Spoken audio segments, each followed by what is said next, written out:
नमस्कार, आप देख रहे हैं सिटी पोस्ट लाइव और आपके साथ मैं हूं अंजलि राव। आपको बता दें, बिहार सरकार की हालिया कैबिनेट बैठक में कई अहम फैसले लिए गए हैं जिनसे राज्य के विकास को नई दिशा मिलेगी। मुख्यमंत्री नीतीश कुमार की अध्यक्षता में हुई इस बैठक में 34 एजेंडों पर मुहर लगी है, जिनमें शिक्षा, धार्मिक, पर्यटन और प्रशासनिक सुधारों पर खास जोर दिया गया। आपको बता दें कि सीतामढ़ी के पुनौरा धाम को भी अयोध्या के श्री राम जन्मभूमि की तर्ज पर विकसित करने का फैसला लिया गया है। इसके लिए आपको बता दें, वही डिजाइन कंपनी नियुक्त की गई है जिसने अयोध्या में राम मंदिर का निर्माण किया।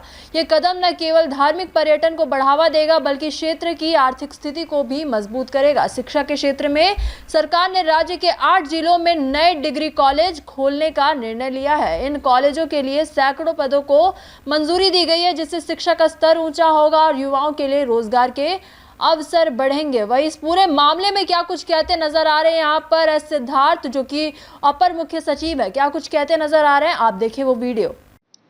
नमस्कार। आज मंत्रिपरिषद में 34 एजेंडा पर निर्णय हुए। 34 एजेंडों पर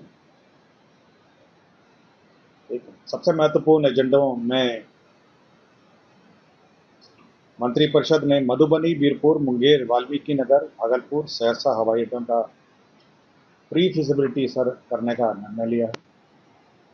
और यह pre feasibility airport authority of India limited करेगी और इसके लिए 2,43,17,676 रुपये अग्रिम निकासी की अनुमति दी गई। मधुबनी, बीरपुर, मुंगेर, वाल्मीकि नगर, भागलपुर एवं सहरसा हवाई अड्डों का प्री फिजिबिलिटी, इसके अंतर्गत कितने पैसेंजर्स होंगे, किस प्रकार के एयरक्राफ्ट होंगे, कितनी लंबाई है और कितना बढ़ाना है, बेसिक फिजिबिलिटी इन सभी एयरपोर्ट्स का किया जाएगा, स्टडी किया जाएगा, ताकि इन एयरपोर्ट्स पर जहाँ तक संभव हो कमर्शियल उड़ानें जो अपने साइज पर है उस संबंध में स्टडी की गई। दूसरा है बिहार बायोफ्यूल्स उत्पादन प्रोत्साहन संशोधन नीति 2025। आपको जानकारी होगा कि बिहार बायोफ्यूल्स प्रोत्साहन नीति यह मंत्रिपरिषद ने पूर्व में स्वीकृत की थी।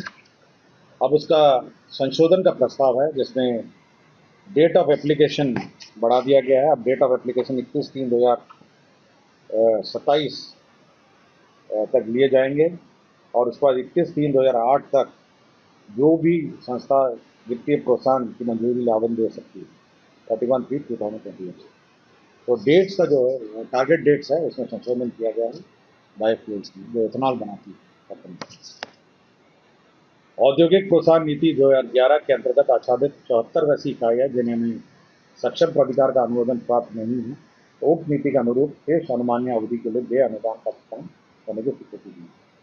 तो आपको जानकारी होगा जब 2011 की पॉलिसी खत्म हुई थी और 2016 की पॉलिसी शुरू हुई थी, तो कुछ जो इंटरमीडिएट पीरियड में अस्वीकृत या स्वीकृति की प्रक्रिया में लंबित जो उद्योग थे उन्हें वित्तीय प्रोत्साहन नहीं मिला था।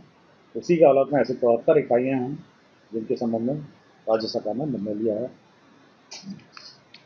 खेलो इंडिया का गेम्स बिहार में शुरू होने वाला है और आपको जानकारी होगा कि 4 मई को से आरंभ है। इसी के अंतर्गत खेलो इंडिया में जो सैद्धांतिक सहमति मंत्रिपरिषद ने दी है और इसके अंतर्गत जो व्यय होगा, जो राशि राज्य सरकार व्यय करेगी 119,04,89,129 रुपये, 101 करोड़ के 119 करोड़ के आसपास इसमें व्यय होंगे और इसकी सैद्धांतिक स्वीकृति दी है।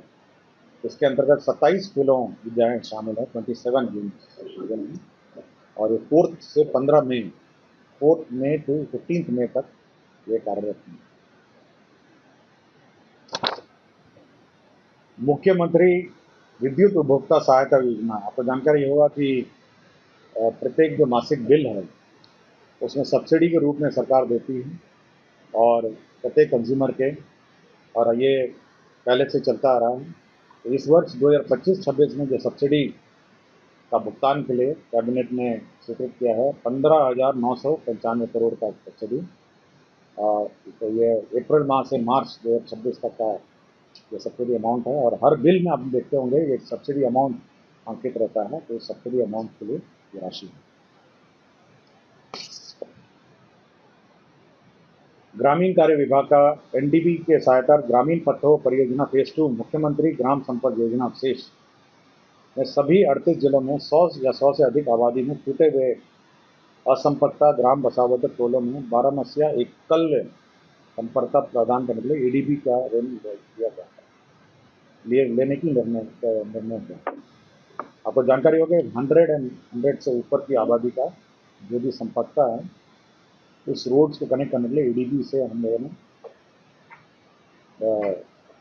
एनडीबी से हम लोगों ने अप्रोच किया था, जिसमें 8,283 किलोमीटर ग्रामीण पथों का कार्यान्वयन के लिए पूर्व में स्वीकृत किया और निर्णय लिया। अब ये जो बचे हुए अतिरिक्त जो है 2,652 प्लस 14,000 किलोमीटर के जो ग्रामीण पथ हैं इनका जो कार्य है मेंटेनेंस और कंस्ट्रक्शन में वो राज्य योजना सबके देंगे instead of new development bank. NDB से हम लोग अप्रोच किए थे, एनडीबी ने आंशिक स्वीकृति दी है और जो बाकी बचा है 2,652 किलोमीटर के अतिरिक्त लगभग 14,000 किलोमीटर अब एनडीबी द्वारा जो नहीं स्वीकृत हुआ है वह अब राज्य सरकार स्वीकृत कर इसका कार्यान्वयन करेगी। ग्रामीण कार्य विभाग का ही है ग्रामीण एवं पथों एवं आरेखनों में निर्बाध संपर्कता के लिए मुख्यमंत्री ग्रामीण सेतु योजना के प्रावधान में संशोधित किया है। इसमें 100 से अधिक मीटर की लंबाई का निर्माण पुल निर्माण निगम के द्वारा कराए जाने पर विभाग द्वारा ओवरहेड चार्जेज में एकरूपता नहीं थी, ये ओवरहेड चार्ज में एकरूपता करने का निर्णय लिया।